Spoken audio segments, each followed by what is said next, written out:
Hello, my name is Jesse Furman, and I'm the proud parent of Meryl Furman in Miss Lewinsky's class. And today we are going to read Each Kindness by Jacqueline Woodson, illustrated by E.B. Lewis.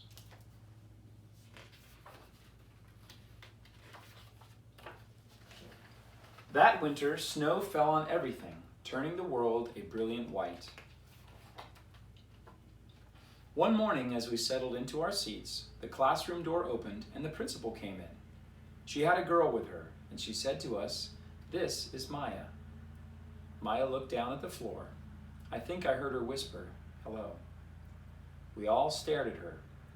Her coat was open, and the clothes beneath it looked old and ragged.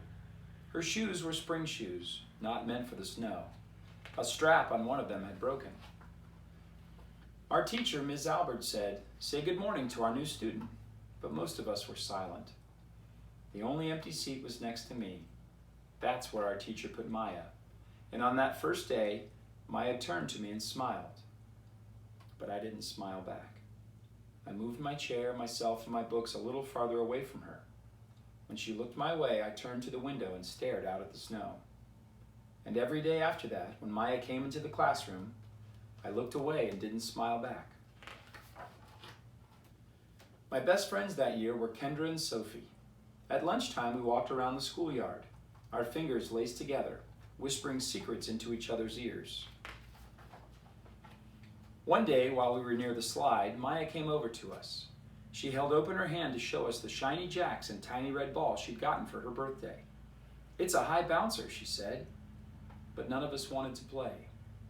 So Maya played a game against herself.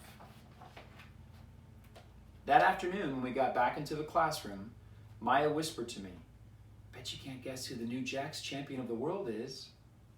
Behind me, Andrew whispered, "Chloe's got a new friend, Chloe's got a new friend." "She's not my friend," I whispered back. The weeks passed. Every day we whispered about Maya, laughing at her clothes, her shoes, the strange food she brought for lunch. Some days Maya held out her hand to show us what she had brought to school: a deck of cards, pickup sticks, a small tattered doll. Whenever she asked us to play, we said no. The days grew warmer and warmer. The pond thawed. Grass began growing where snow had once been. One day, Maya came to school wearing a pretty dress and fancy shoes. But the shoes and the dress looked like they'd belonged to another girl before Maya. "I have a new name for her," Kendra whispered. "Never new.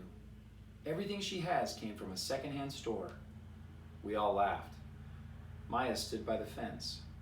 She was holding a jump rope but did not come over to ask us if we wanted to play. After a while, she folded it double, rolled the ends around each hand, and started jumping.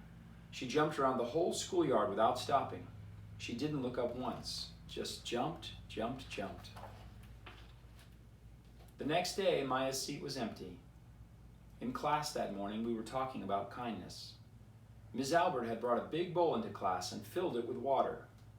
We all gathered around her desk and watched her drop a small stone into it. Tiny waves rippled out, away from the stone. "This is what kindness does," Ms. Albert said. "Each little thing we do goes out like a ripple into the world." Then Miss Albert let us each drop the stone in as we told her what kind things we had done. Joseph had held the door for his grandmother. Kendra helped change her baby brother's diaper. Even mean old Andrew had done something. "I carried teacher's books up the stairs," he said. And Miss Albert said it was true. I stood there, holding Miss Albert's rock in my hand, silent. "Even small things count," Miss Albert said gently. But I couldn't think of anything, and passed the stone on.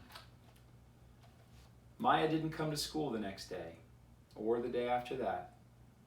Each morning I walked to school slowly, hoping this would be the day Maya returned, and she looked at me and smiled. I promised myself this would be the day I smiled back.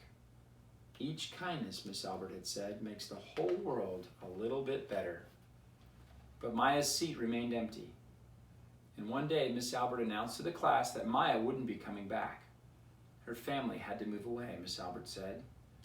Then she told us to take out our notebooks. It was time for spelling. That afternoon I walked home alone. When I reached the pond, my throat filled with all the things I wished I could have said to Maya, each kindness I had never shown. I threw small stones into it, over and over, watching the way the water rippled out and away, like each kindness, done and not done, like every girl somewhere, holding a small gift out to someone, and that someone turning away from it. I watched the water ripple as the sun set through the maples, and the chance of a kindness with Maya became more and more, forever gone.